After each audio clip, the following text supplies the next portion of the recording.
아직도 부족한 한 가지가 과연 무엇일까요? 월급이 아주 적은 가난한 청년이 있었습니다. 그런데 어느 날 부잣집 딸을 따라다니다가 사귀게 됐고 결혼을 승낙받으러 아버지한테 갔습니다. 그것을 본 그 여자의 아버지는 빈털터리 주제에 자기 딸과 사귀는 것에 대해서 대단히 화를 내며 그에게 이렇게 말했다 그래요. 자네가 내 딸을 지금 내가 해주는 것처럼 호강시켜 줄 수 있다고 생각하나? 자네 월급으로는 이 아이의 한 끼 식사비도 안 되고 이 아이의 화장실 휴지값도 안 돼. 그러자 그 청년은 큰 충격을 받았어요. 망연자실한 표정으로 이렇게 말을 한 것입니다. 아버님 잘 알겠습니다. 제가 몰랐던 사실을 다 말씀해 주셔서 감사합니다. 말씀을 듣고 보니 저도 그렇게 밥을 많이 먹고 화장실 많이 가는 여자와는 더 이상 사귈 마음이 없어졌습니다.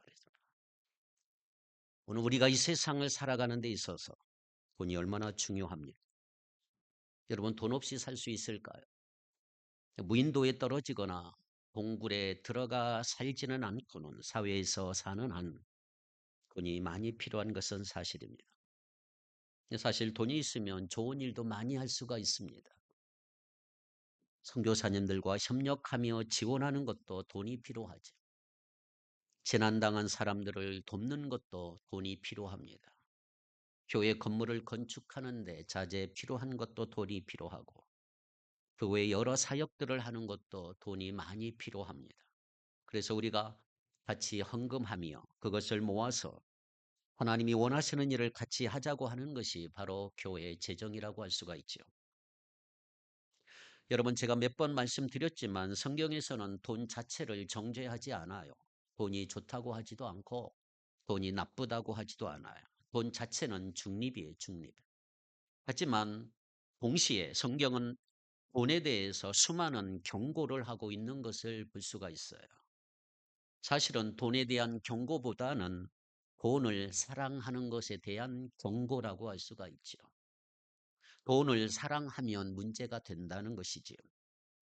사람이 돈을 사랑하게 되어 자기만을 위해서 쓸 때, 돈을 사용하게 될 때, 돈은 그 사람을 망가뜨릴 수가 있습니다.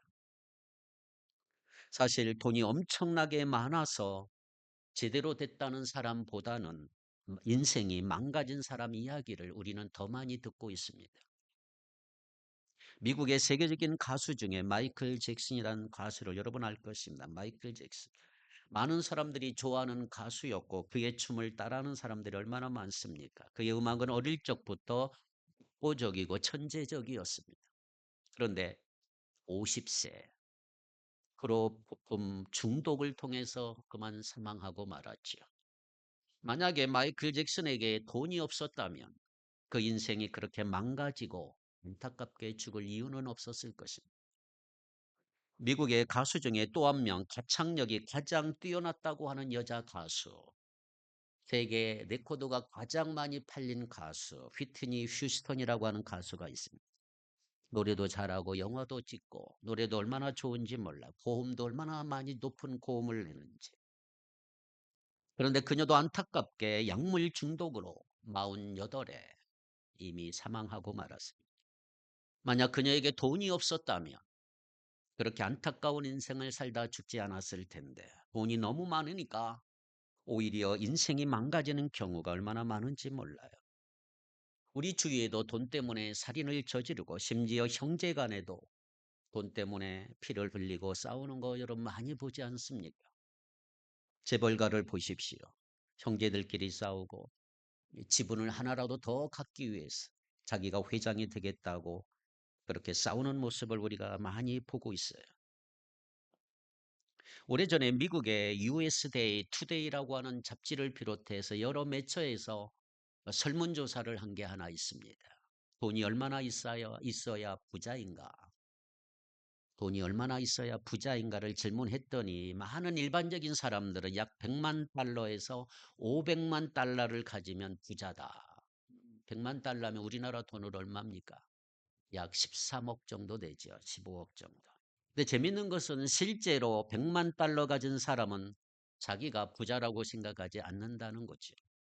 그래도 200만 달러 이상은 있어야 부자가 아닌가 이렇게 생각합니다. 그런데 또 재밌는 게 뭔지 아세요?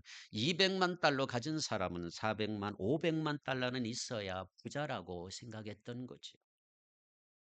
돈이 없었을 때는 어떻습니까? 나한테 10,000달러만 있으면 너무 좋겠다. 근데 그게 생기면 10만 달러만 있으면 좋겠다. 그게 생기면 100만 달러만 있으면 좋겠다. 이것이 바로 사람의 끝이 없는 마음이지요. 그러니까 100만 달러가 있으면 엄청나게 부자라고 생각했는데 실제로 그것을 이루어 보니까 나는 부자가 아니야 이렇게 생각했다는 거지요. 여러분 자기가 부자라고 느끼면서 만족하고 기뻐하면 얼마나 좋겠습니까? 감사하고 살면 얼마나 좋을까요? 그리고 그것 가지고 좋은 일 하면 얼마나 좋을까요? 그런데 그것 가지고 부족하다. 조금 더, 조금 더 이렇게 자꾸 가는 거죠. 이 인간의 마음이라는 거, 인간의 마음은 더 갖고 싶은 이 욕망이라고 하는 전차를 우리는 너무나 많이 경험하지 않습니까? 자, 오늘 본문의 내용이 그것입니다. 예수님에게 첫째 온 관리라는 사람이 있어요. 오늘 본문에 보면 한 부자가 나와요. 부자. 이 이야기는 소위 공간복음이라고 하는 마태복음, 마가복음, 누가복음에 다 나와 있는 내용이에요. 그만큼 이 사람에 관한 이야기가 아주 중요한 교훈을 주는 이야기라고 할 수가 있죠. 자, 그걸 알기 위해서 먼저 그가 어떤 사람인가를 살펴볼 필요가 있어요. 18절입니다. 다시 한번 읽겠습니다. 어떤 관리가 물어 이르되 선한 선생님이여 내가 무엇을 하여야 영생을 얻으리까? 자, 여기 보면 그는 누구의 관리였어요. 관리. 사회에서 직책을 맡은 사람. 그리고 23절 뒤에 보면 그는 큰 부자다. 큰 부자다. 같은 사건을 기록한 마태복음 19장에 보면 그는 청년이라 그랬고요. 마가복음 10장에 보면 재물이 많은 사람이다. 이렇게 기록되어 있어요. 자, 그러니까 그는 젊은 나이에 유대 사회에서 아주 성공한 사람이라 이 말이죠. 젊은데 높은 직책인 관리직에 있고 또 돈까지 많은 아주 흔치 않은 인물이라고 할 수가 있습니다. 게다가 돈만 많고 지위만 높은 것이 아니라 아주 영적인 사람, 말씀대로 살려고 했던 사람이에요. 19절, 19절부터 21절을 한번 같이 읽겠습니다. 시작.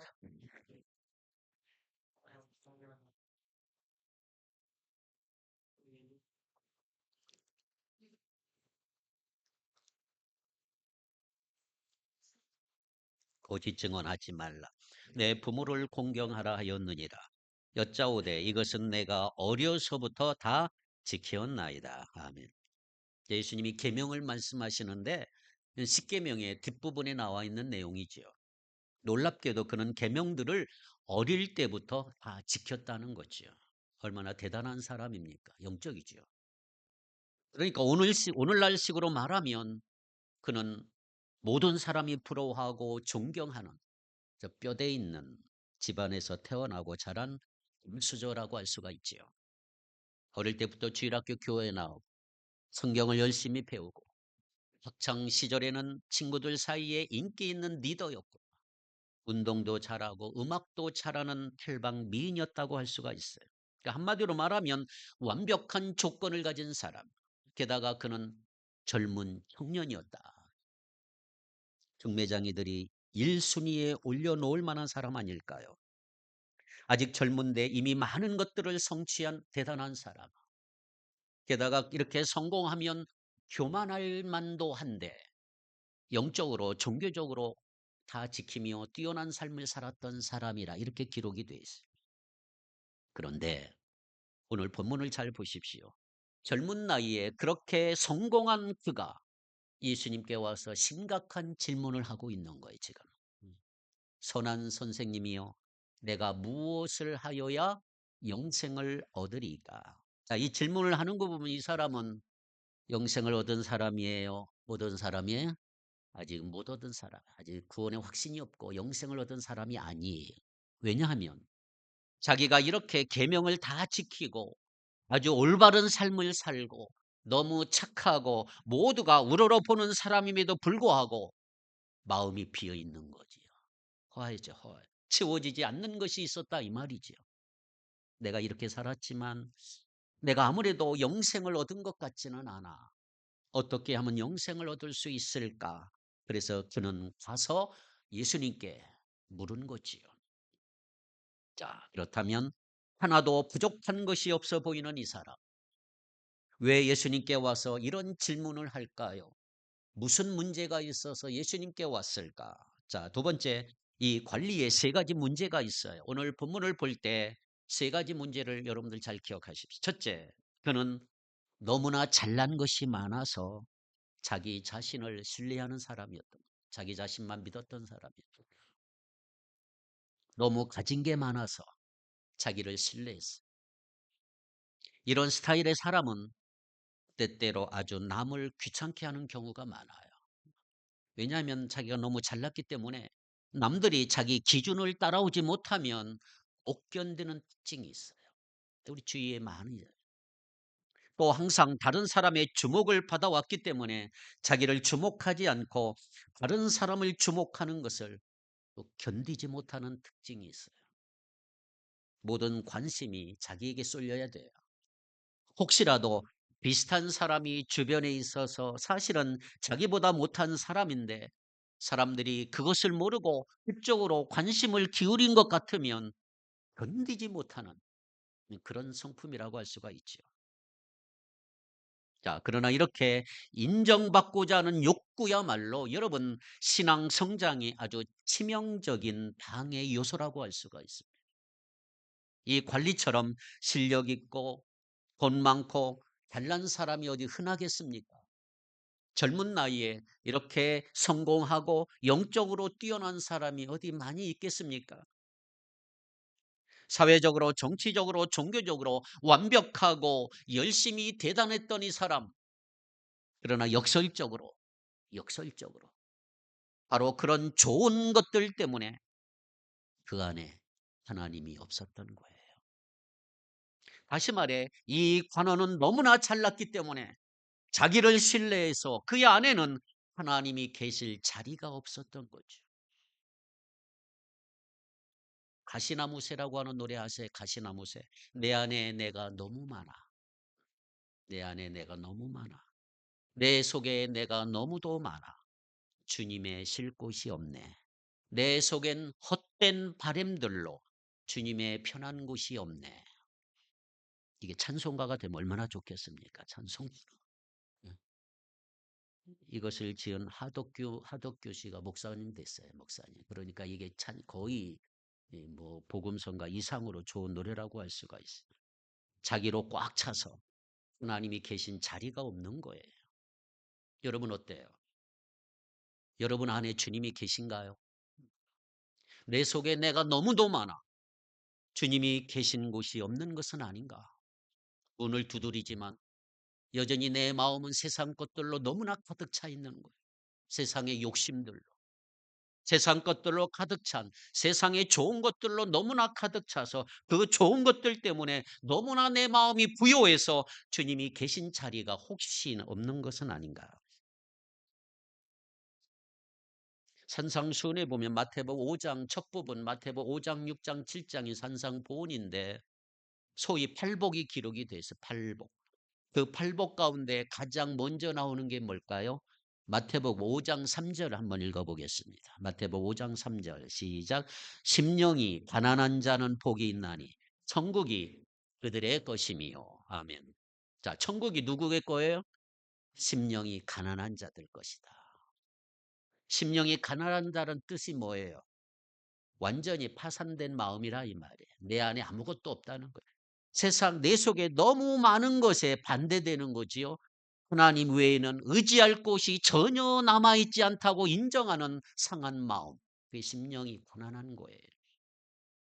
그런데 내가 가난한 심령, 상한 심령, 완전히 파산된 상태라고 인정하게 되면 놀랍게도 하나님이 나를 만지심을 경험하게 돼요. 하나님을 나는 만나게 되고 하나님 나라에 들어가게 되는 거예요. 하나님의 터치를 체험하게 되는 거죠. 나의 심령이 가난할 때. 자, 성경이 말하는 것은 사실상 모든 인간은 다 파산한 상태란 말이에요. 할 수 있는 게 없는, 아무것도 할 수 없는 파산한 상태. 자기 스스로 구원할 수 없어요. 물에 빠진 사람이 자기가 아무리 자기 머리를 당겨도 어떻게 자기를 구원할 수 있을까요?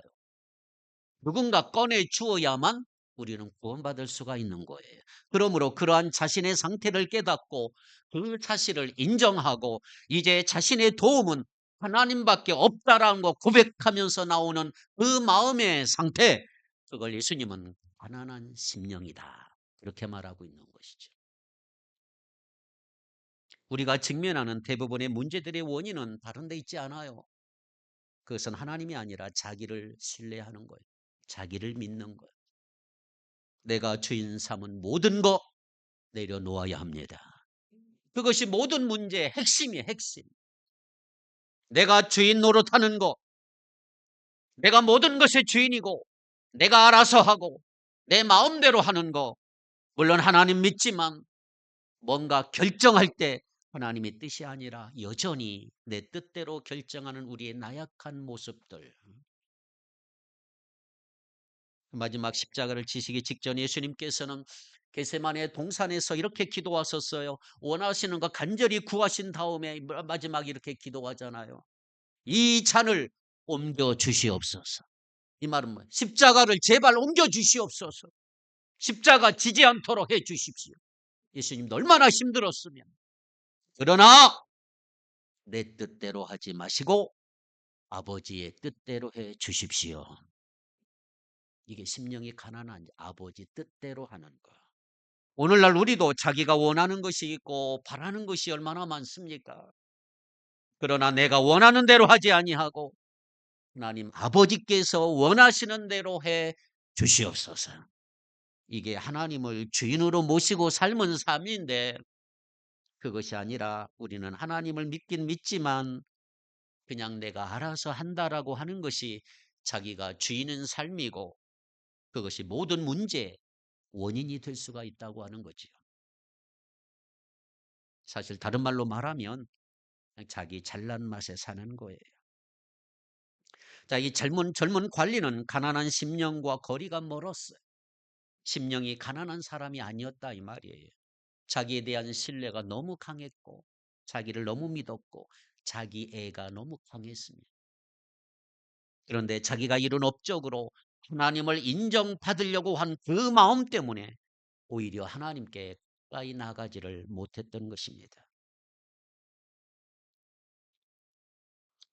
여러분, 혹시 내가 세상에서 뭔가 열심히 해서 성공하면, 어떤 업적을 남기면 하나님이 인정해 주실 것이다, 이렇게 생각하시는 분 안 계신가요? 내가 돈을 열심히 벌어서 재산을 많이 늘리고 집이 커지고 좋은 차를 사고 은행에 돈을 팍 넣고 주식 투자도 많이 하고 사회에서 높아지고 우리 가문이 고상한 가문이 되고 나도 공부를 잘해서 학위도 받고 남들보다 우수한 능력을 가지고 우리 아이들도 좋은 학교 가고 좋은 직장도 잡고 그렇게 명문가가 되면 하나님이 나를 인정해 주실 것이다 생각하며 혹시 그것을 구하는 사람이 있을까요? 사실 그런 게 나쁘다고 말하는 게 아니고 사실 좋은 것이고 훌륭한 것들이지요. 보통 사람이 그런 거 어떻게 다 이루고 살 수가 있을까요? 대단히 노력했기 때문에, 재능이 있기 때문에 그런 것들 이루며 살 수 있는 거예요. 그런데 오늘 우리가 꼭 기억할 게 이것입니다. 그런 것들이 많아야 하나님의 인정을 받는 것은 아니다 하는 거죠. 하나님은요, 죄송하지만 그런 거 하나도 보지 않아요. 어떻게 하는지 우리의 마음을 보시는 것이지 좋은 결과 때문에 우리를 인정해 주는 게 아니라고 하는 것을 줘야 합니다. 그런 것들이 나를 선한 인간 만들어 주는 것도 아니고 그렇게 한다고 하나님 보시기에 좋은 사람이 될 수 있는 것도 아니라는 거예요. 자, 이 관리를 한번 보십시오. 남들 보기에 정말 성공한 사람, 이런 사람이었지만, 대단히 훌륭한 사람이었지만 마음이 곤고해. 마음이 비었어. 마음이. 세상 것들로 꽉 채웠지만 정말 중요할 채워져야 할 것이 없는 곤고한 영혼이 돼버린 것이지. 그래서 어떻게 하면 영생을 얻을 수 있습니까? 하나님 예수님께 질문하고 있는 거예요. 마음이 텅 비어 있고 내가 그렇게 성공했음에도 불구하고 채워지지 않는 게 있다. 하나님 어떻게 하면 좋습니까? 누가 봐도 난 괜찮은 사람인데 이 정도면 나는 참으로 선하게 살고 있는데 그런데 그 마음이 오히려 하나님께 나가고 있는 것을 가버린 거예요. 정말 하나님 만나기 위해서는 상한 심령, 마음으로 나가서야 합니다. 내가 가진 모든 것 하나님께로 왔습니다. 모든 것 하나님이 주신 선물입니다. 인정하며 나가는 것이 나가. 여러분 하나님을 대할 때도 마찬가지입니다. 아주 중요한 게 이 부분이에요. 하나님을 내 소유로 만들려고 하는 게 아니고요. 내가 하나님의 소유가 되는 것입니다. 신앙생활이 이거예요. 하나님을 내 소유로 만들어서 종처럼 내가 원할 때만 하나님 이거 해주세요 저거 해주세요 이렇게 부리는 게 아니고 내가 하나님의 소유가 되어서 하나님 내가 무엇을 하기를 원하십니까? 제가 뭘 하기를 원하세요? 여쭤보면서 하라는 대로 하시는 대로 시키는 대로 하는 게 신앙생활이다. 할렐루야. 따라합시다. 나는 하나님의 소유입니다. 할렐루야. 인정하십니까? 나는 하나님의 소유입니다. 그러니까 내 마음대로 되는 게 하나님 마음대로 하십시오. 결정권을 하나님께 드려야지 어느 결정의 순간 되면 다 내 마음대로 하는 거예요. 이건 아니지요. 하나님은 내 문제를 해결해 주기 위해 존재해 주시는 분이 아니고 내가 하나님의 영광을 위해 존재하는 사람이다. 그걸 우리가 깨닫고 하나님께 쓰임 받을 때 비로소 마음이 채워지고 기쁨이 생기는 거예요. 기쁨이. 두 번째로 이 관리의 두 번째 문제는 뭔지 아세요? 구원받기 위해 자기가 뭔가를 해야 한다고 생각했다 이 말이에요. 구원받기 위해서는 뭔가 행위가 있어야 한다. 18절에 이렇게 돼 있어요. 내가 무엇을 하여야 영생을 얻으리까? 이때 예수님은 먼저 선하다는 단어에 주목하시면서 계명에 대해서 말씀하셨어요. 20절에 나오는 걸 다 지켰느냐? 지켰느냐? 근데 청년은 이렇게 대답하는 거예요. 예, 그건 제 전공입니다. 이 모든 거 제가 어릴 적부터 다 지켜왔습니다. 그런 것 말고 구원에 대해서 뭔가 다른 것 좀 가르쳐 주십시오. 어떻게 해야 구원을 받을 수 있겠나요? 여러분 어릴 때부터 이 모든 계명 지켰다는 거 보통 열심으로 되지 않겠죠. 얼마나 열심히 특심이었을까요? 그럼에도 불구하고 이 마음속에는 채워지지 않는 갈증이 있었던 거예요. 진정한 만족이 없어. 만족. 아무리 다 지켰어도 영생을 얻는 것 같지 않았던 것을 본인이 알고 있는 거예요. 뭐가 문제인가? 그래서 영생을 얻으려면 뭔가를 좀 더 해야 한다고 결론을 내리고 주님께로 온 것입니다. 오늘날 많은 성도들이 교회를 다니면서 내가 구원 받았나 못 받았나 확신이 없는 경우도 많아요. 교회 오래 다녀도 왜요? 일단은 말씀이 아니고 자기 감정에 의지해서 그렇고요. 무엇보다 생각을 잘못해서 그런 거예요. 성경에서 말씀해 주는 거 보지 않고 자기 나름대로 생각하기 때문에 내가 예수는 믿긴 믿는데 분명히 믿는데 안 믿는 것도 아닌데 그런데 내 삶을 보면 그렇군 거죠. 제대로 예배, 기도, 말씀 제대로 하지 않고 별로 주님 뜻대로 사는 것 같지도 않으니까 내가 구원 받았을까 안 받았을까 헷갈리는 거죠. 신천지가 확당 넘어가고. 그래서 예수 믿는 믿음 외에 뭔가 플러스 알파가 있는 거 아닌가? 도대체 뭔가 다른 게 있지 않겠는가? 자기 스스로 생각하고 있는 거예요. 그래서 내가 뭔가 선을 행해야 구원받을 수 있지 않겠나? 지금 예수님께 물어보는 거죠. 그런데 성경은 이렇게 말합니다. 플러스 알파는 없다. 플러스 알파라고 하는 것은 구원받는 것이 너무나 감사해서 나오는 것이지 구원받기 위해서 뭔가 하는 것은 아니다. 구원은 결코 내가 노력한다고 해서 성취할 수 있는 게 아니고 물에 빠져 죽는 사람이 스스로 구원하겠다고 자기 머리털 잡아당겨도 자기 구원할 수 없듯이, 그래서 구원이라고 하는 것은 이런 전제가 있어요. 엄청난 위기가 있어요.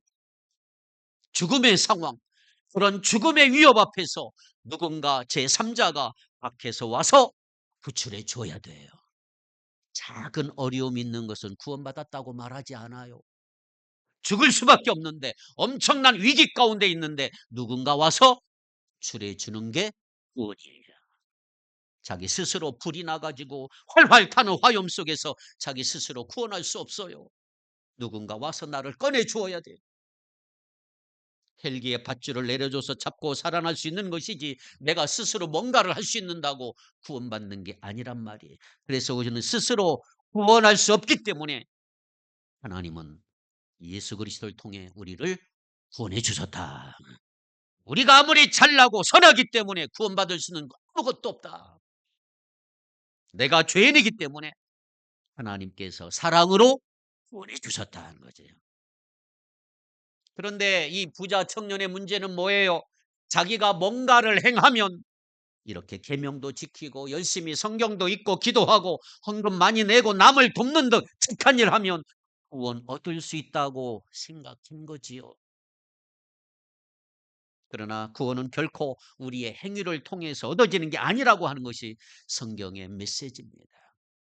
그래서 예수님이 이렇게 말씀하고 있는 거예요. 지금 네가 앞을 못 본다고, 다리를 못 쓴다고 해도, 내가 중풍병자라고 할지라도, 나병 환자라고 하고 귀신이 들렸다 할지라도, 5명의 남편이 있다 할지라도, 간호마다 현장에서 잡혔다 할지라도, 수고하고 무거운 짐진 자들아, 내게로 오라. 내가 너에게 참다운 쉼과 안식을 주리라. 내가 너를 구원해 주리라. 이게 구원이죠. 이게 구원. 구원받고 주님을 따라 사는 사람에게는 영혼의 행복함이 있다 말이죠. 진짜 예수를 믿고 구원받았으면 내 안에 기쁨이 있고 평안함이 있고 만족이 있어요. 감사와 기쁨이 있는 거예요.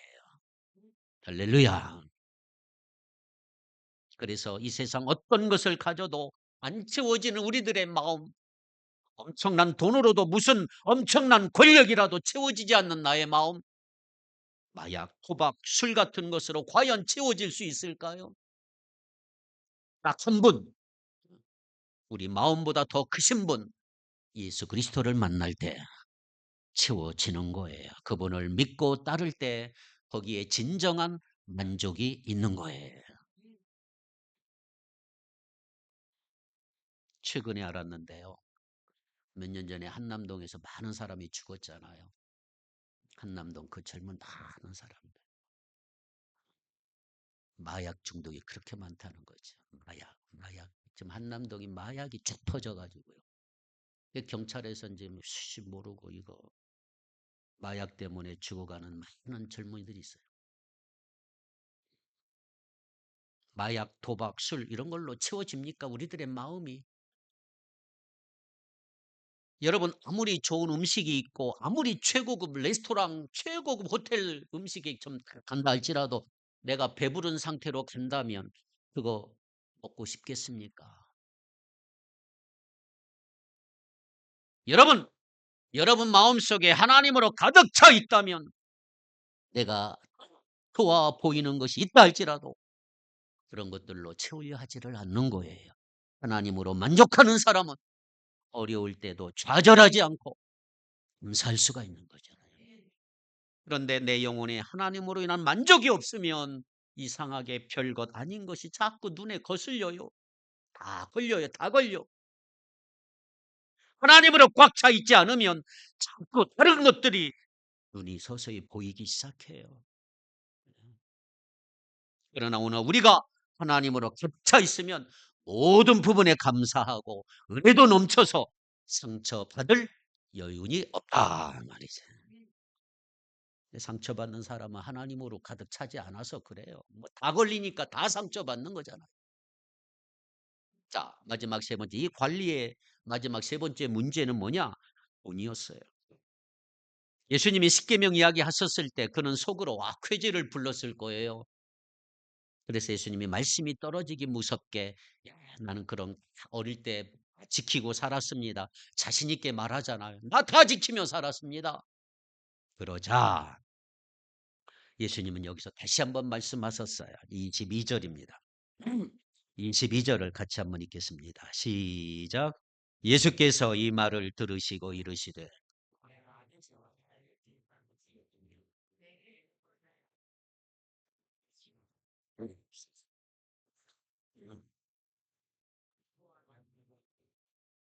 아멘.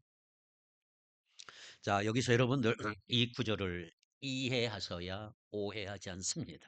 이해를 잘 하셔야 돼요. 예수님은 우리가 가진 거 다 팔아서 가난한 자들에게 주고 오면 영생을 얻을 것이다 말씀하는 게 아니에요. 그럼 그것이 영생을 얻는 길도 아닌데 왜 예수님께서는 그에게 가서 이렇게 하라고 하셨을까? 예수님이 여기서 말씀하시는 것은 뭐예요? 핵심이 이겁니다.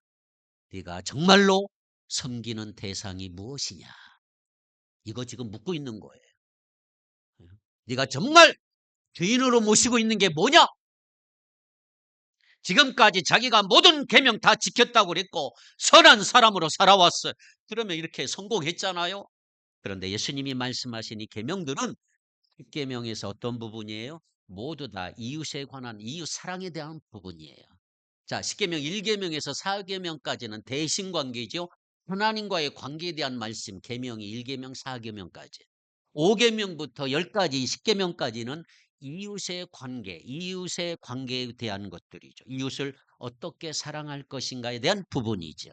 자, 예수님은 일부러 이 청년에게 인간관계, 이웃 사랑에 대한 계명들만 말씀하고 있는 거예요. 그리고 결정적으로 그에게 너 아직도 한 가지 부족한 게 있다. 지적하신 거죠. 자, 예수님의 말씀은 두 개의 명령어로 되어 있어요. 22절에 보니까 두 개의 명령어를 찾아보세요. 22절 예수께서 이 말을 들으시고 이르시되 내가 아직도 한 가지 부족한 것이 있으니 내게 있는 것을 다 팔아. 팔아가 명령이. 그다음에 가난한 자들에게 나누어 팔아라. 나누어 주어라. 이게 두 개의 명령어로 되어 있어요.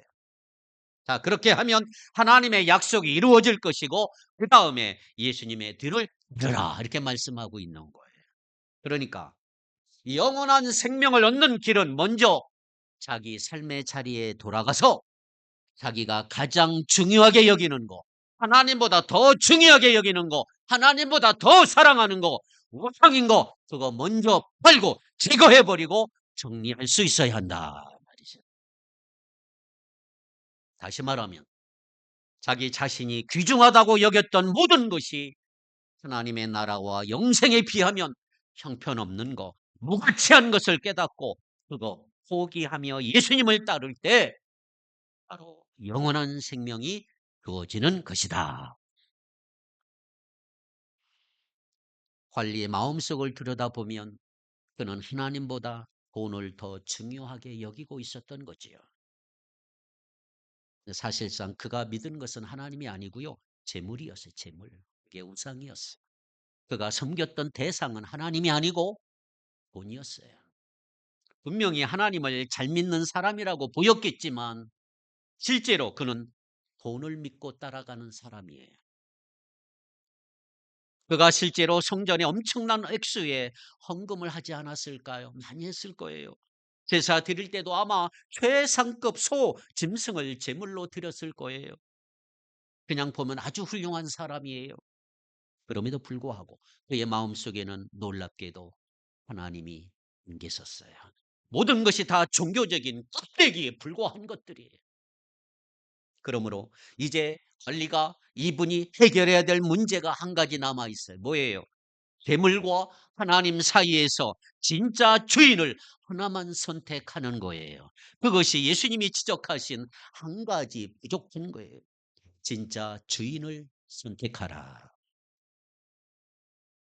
하나님만 사랑한다고 했을 때 내가 하나님을 믿고 사랑하는데 돈도 사랑하고 권력도 사랑하고 다른 것도 사랑합니다라는 식이 되어서는 안 된다 이 말이죠. 하나님만 사랑하면 내가 가진 그 좋은 것들 다 포기하라는 게 아니고요. 그것들이 하나님을 기쁘시게 하는데 잘 사용될 수 있다 이 말이죠. 그러나 하나님을 따라가지 않고 다른 것 따라가면 하나님 뒷전이 되면 우리 인생은 헤매는 발걸음이에요. 바로 그 한 가지 부족한 것을 여기서 말씀하고 있는 거예요. 사랑하는 성도 여러분, 이제 낙엽이 떨어지는 계절이 됐어요. 그 많던 잎들이 가을이 되면 그 잎들이 떨어져 가요. 저 뒤에 은행나무가 있는데요. 은행나무가 그 여름에 푸르던 은행나무 잎이 새벽마다 보면 겨울이 완전히 없어 하나도 남겨지지 않고 다 떨어지더라고요. 그런데 그 다음에 봄이 되면 새로운 잎이 예쁘게 돋아나요. 새싹이 돋아납니다. 우리는 보통 낙엽이 떨어졌다고 말하는데 사실 그것은 떨어진 낙엽을 중심으로 생각하는 것이고요. 봄이 새롭게 되어야 하기 때문에 나무 입장에서 보면 어때요? 사실 낙엽이 떨어진 게 아니고요. 나무가 잎을 버린 거죠. 나무가 잎을 버린 거예요. 새롭게 돼야 되니까. 봄에 새로운 잎이 나려면 지금 것들을 버려야 새 것이 나올 수 있기 때문에 버리는 거죠. 그래서 자기에게 속한 것이라 할지라도 나무는 때가 되면 미련 없이 버릴 줄 아는 거야. 은행나무 버리는 거 노랗게 되고 다 떨어지는 거 다 떨어져. 문제는 우리 사람만 버려야 할 거 못 버린다는 거예요. 내 속에 아직도 너무 많아. 뭔가가 이렇게 많아. 자연은 버려야 할 거 잘 버리는데 그래 자연이 잘 돌아가는데 인간만은 버릴 건 못 버려. 그렇다면 오늘 우리의 삶을 한번 돌이켜 보세요. 가진 것이 얼마나 많습니까? 별로 없다고 생각할 수 있지만 내가 하나님보다 더 귀하게 여기는 것이 있다면 포기할 것은 포기하고 버릴 것은 버릴 줄 아는 지혜가 여러분에게 있기를 축복합니다. 23절 볼까요? 그 사람이 부자이므로 이 말씀을 듣고 심히 기침하더라. 부자도 아니었고 부자라 그랬어요. 예수님께서 이렇게 말씀해 주셨지만 어떻게 할 것을 가르쳐 주시고 하늘의 보화에 대해서 말씀하셨지만 이 관리는 슬픈 기색 띠고 심히 tim해먹었다. 이 사람이 다시 돌아왔다는 기록은 성경에 없어요. 왜 슬퍼하고 근심했을까요? 그럴 마음이 없었기 때문이고 그렇게 하고 싶지 않았기 때문이죠. 그는 하나님보다 돈을 더 사랑했고 돈을 포기할 줄 몰랐어. 하나님의 계명들을 어릴 때부터 다 지켰다고 자부하는 그에게 결정적으로 부족한 한 가지 십계명 첫 번째 부분을 등한히 하고 있었다는 거죠. 이웃에 대해 모든 율법 준수했다고 하면서 사실상 그는 진정으로 하나님 원하시는 삶을 살지를 못했던 거예요. 하나님과의 관계가 없었고 하나님을 사랑하지도 않았어. 그가 지닌 재물이 그로 하여금 하나님과 이웃을 향하여 열린 것이 아니라 폐쇄적이고 이기적인 사람으로 만들어 버렸던 거지요. 그래서 예수님은 바로 이 굴레에서 벗어나서 하나님과의 관계가 세워져야 영생의 자리에 들어갈 수 있다고 말씀하고 있는 것입니다. 그러한 글을 보며 예수님은 또 한 가지 말씀하셨어요. 24절 25절입니다. 24, 25 시작. 예수께서 그를 보시고 이르시되 재물이 있는 자는 하나님의 나라에 들어가기가 얼마나 어려운지 낙타가 바늘귀로 들어가는 것이 부자가 하나님 나라에 들어가는 것보다 쉬우니라 하시니. 아멘. 자, 이 말씀 보세요. 재물이 많은 자는 하나님 나라에 들어가기가 불가능하다. 얼마나 어려운가를 말씀하고 있지요. 재물이 신이니까. 낙타가 어떻게 작은 구멍으로 바늘구멍으로 들어갈 수 있을까요? 한마디로 그는 하나님을 믿는 사람처럼 보였지만 사실상 하나님과 상관없는 사람, 하나님을 믿지 않았던 사람이라 이 말이에요. 이처럼 여러분 재물의 문제는 그냥 돈 문제가 아니에요. 영적인 문제예요. 그것은 행위의 문제가 아니라 믿음의 문제다 이 말이에요. 그러니까 돈 문제는 영혼을 결정할 수 있는 아주 중요한 문제다 이 말이에요. 그래서 26, 27절에 이렇게 말합니다. 듣는 자들이 놀래가지고요. 그런즉 누가 구원을 얻을 수 있나이까? 이르시되 무릇 사람이 할 수 없는 것을 하나님은 하실 수 있느니라. 왜 놀랐다까요? 왜 놀랐을까요? 그 당시 통념으로 저렇게 성공한 사람은 하나님이 복을 주셔서 성공한 사람이라고 생각했고, 사회에서 실패자는 하나님이 저주받아서 그렇게 된 거라고 생각했기 때문에 그래요. 그런데 누가 봐도 하나님이 가장 사랑하시고 복을 주셔서 저렇게 됐다고 생각하는 사람을 가리켜서 예수님은 아니야, 저런 사람은 하나님 나라에 들어가기가 어렵다라고 하시니까 주위의 사람은 얼마나 큰 충격을 받았다. 그럼 저런 사람이 못 들어가면 누가 하나님 나라에 들어갈 수 있습니까? 물어봤더니 주님이 이렇게 말씀하십니다. 하나님은 다 하실 수 있으니 걱정하지 말아라. 이러시되 무릇 사람이 할 수 없는 거 하나님은 하실 수 있느니라. 나의 삶을 한번 잘 살펴보세요. 내가 정말 하나님을 믿고 예수님을 믿고 구원받은 사람의 삶인가? 그거 점검하셔야 합니다. 요한 1서에서 사도 요한은 또 하나의 결정적인 증거를 제시하고 있어요. 누가 사랑하는 사람인가? 예수 믿고 구원받은 사람의 결정적인 증거는 뭐냐? 형제 자매를 사랑하는 것이다. 우리가 형제 자매와 서로 사랑하고 섬기고 하나님의 사랑으로 사랑하는 것을 보면 우리는 구원받은 것을 알 수 있다. 그렇습니다. 결국은 사랑이에요. 내 삶에 사랑이 있는가? 나밖에 모르고 내 가족밖에 모르고 내 아이밖에 모르고 나 오직 내 성공밖에 모르고 예수 믿는데 그런 삶을 살고 있는가? 점검하셔야 된다. 그런데 그게 아니고 정말 하나님을 사랑하기에, 믿음 주셔서 감사하기에, 그래서 다른 사람을 사랑하고 섬기는 삶을 살고 있는가? 그거 점검하며 진짜로 예수 믿는 사람답게 매일매일 살아가는 우리 모두가 되기를 주님으로 축복합니다. 기도합니다.